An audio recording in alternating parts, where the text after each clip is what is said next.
Ya, silakan masuk. Silakan masuk, ibu-ibu.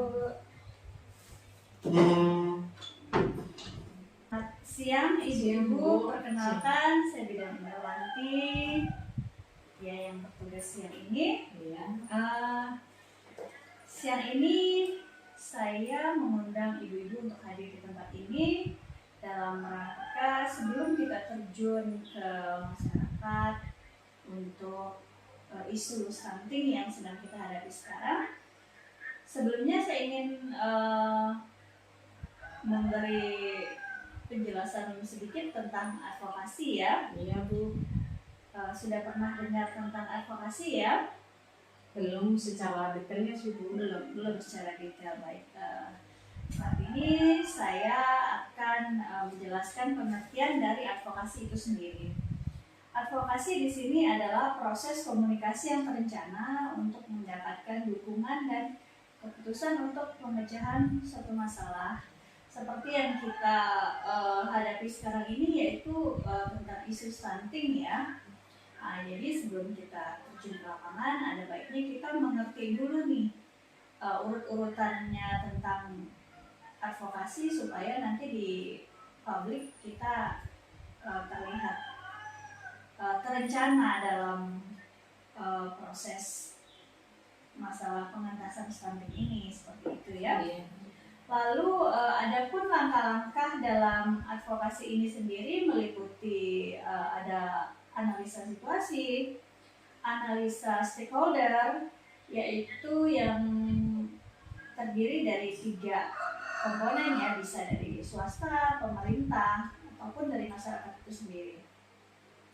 Kemudian ada penetapan tujuan dari advokasi itu sendiri, lalu ada penyusunan dari rencana, kemudian ada rencana dan persiapan dari kegiatan advokasi ini sendiri, lalu ada monitoring dan evaluasi, kemudian ada penguatan.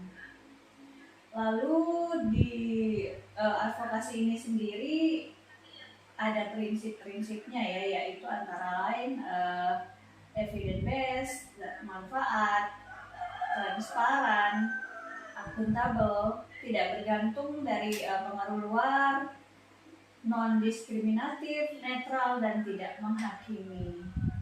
Lalu strategi dari advokasi ini juga ada sendiri ya, yaitu harus objektif, lalu audiens, pesan, pembawa pesan, cara penyampaian, dan sumber dari isu itu sendiri ya. Lalu adapun persyaratan dari advokasi ini antara lain dipercaya. Jadi kita tahu pasti ini sumber isu dari mana, seperti itu. Lalu layak. Kemudian memenuhi kebutuhan masyarakat atau relevan ya. Kemudian penting, prioritas tinggi. Jadi dari beberapa hal ini yaitu termasuk dari persyaratan advokasi. Dari beberapa hal yang sudah saya jelaskan, ada yang ingin ditanyakan? Enggak ada sih Bu. Ya, begitu. Baik, saya lanjut ya. Iya Bu. Lalu untuk bisa menjadi seorang advokator, yaitu harus mampu mengenali masalah, mengenali isu terkini, isu apa yang lagi hangat-hangat diperbincangkan, seperti itu ya, dan memahami kebijakan dari pemerintah, mengenali interest sasaran advokasi, lalu mengemas informasi yang berkaitan dengan sumber informasi itu sendiri. Lalu menguasai teknik komunikasi yang baik, menjawab pertanyaan dan komentar stakeholder berdasarkan data yang akurat, ya. Lalu di sini juga ada tata cara dari advokasi itu sendiri, dari segi melobi, presentasi, debat, negosiasi, dialog, dan petisi resolusi. Nah, jadi dari beberapa hal yang sudah saya jelaskan, ada yang ingin ditanyakan? Enggak ada sih Bu, cukup mengerti yang dijelaskan ya. Iya, berarti sudah siap untuk terjun ke masyarakat ya. Iya Bu. Jadi seperti ini kurang lebihnya dari advokasi itu sendiri, kementerian dan hingga di tata cara advokasi itu sendiri ya.